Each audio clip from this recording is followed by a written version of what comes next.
26শে জানুয়ারি প্রজাতন্ত্র দিবসের বিকেলে আগরতলা প্যারাডাইস চৌমুহনীতে কৃষক শ্রমিকদের বিভিন্ন দাবিতে দেশব্যাপী কর্মসূচির অঙ্গ হিসেবে প্রতিবাদ সংগঠিত করে বামপন্থী সংযুক্ত কিষাণ মোর্চা ও ট্রেড ইউনিয়ন।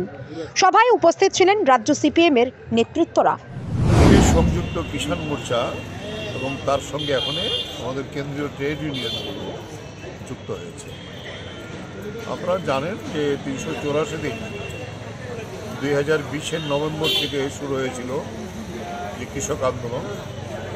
এই আন্দোলনে নরেন্দ্র মোদীকেই প্রথম মাথা নত করতে বাধ্য করেছিল। কৃষকদের দাবি মেনে 3 কৃষি আইন বাতিল করেছে। তারপরে আমাদের যে অন্য দাবিগুলো ছিল,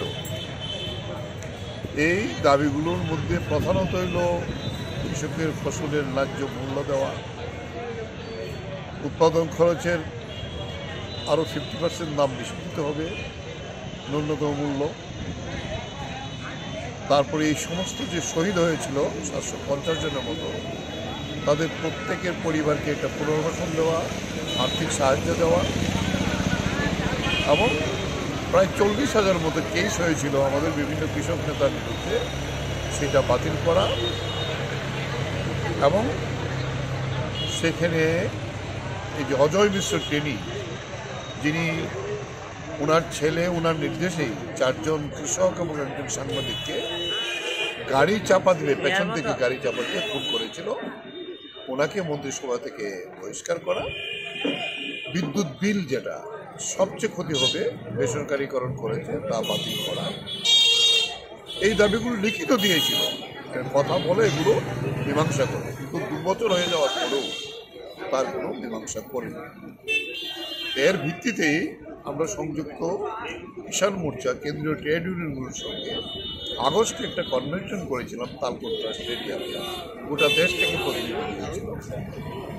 ওইখানে সিদ্ধান্ত ছিল এই দাবিগুলোর সঙ্গে শ্রমিকদের ন্যূনতম মজুরি 26,000 টাকা করতে হবে, কাজের ঘন্টা 8 ঘন্টা কমানো চলবে না, পুরনো পেনশন প্রথা চালু করতে হবে।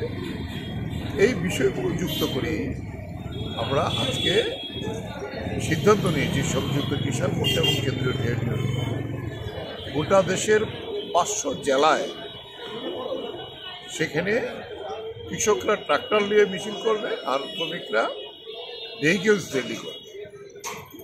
এই সিদ্ধান্ত আছে। এই সিদ্ধান্তের ভিত্তিতে আমরা আমাদের রাজ্যের ট্রাক্টর সেরকম চালু নেই কৃষিতে, যে কারণে আমরা সিদ্ধান্ত নিয়েছিলাম আমরা আমাদের আগরতলায় পশ্চিম জেলা ভিত্তিক এটা করব, আর বিভিন্ন সাব ডিভিশনগুলিতে আমাদের হবে। কিন্তু আমরা সেই অনুযায়ী প্রায় আরও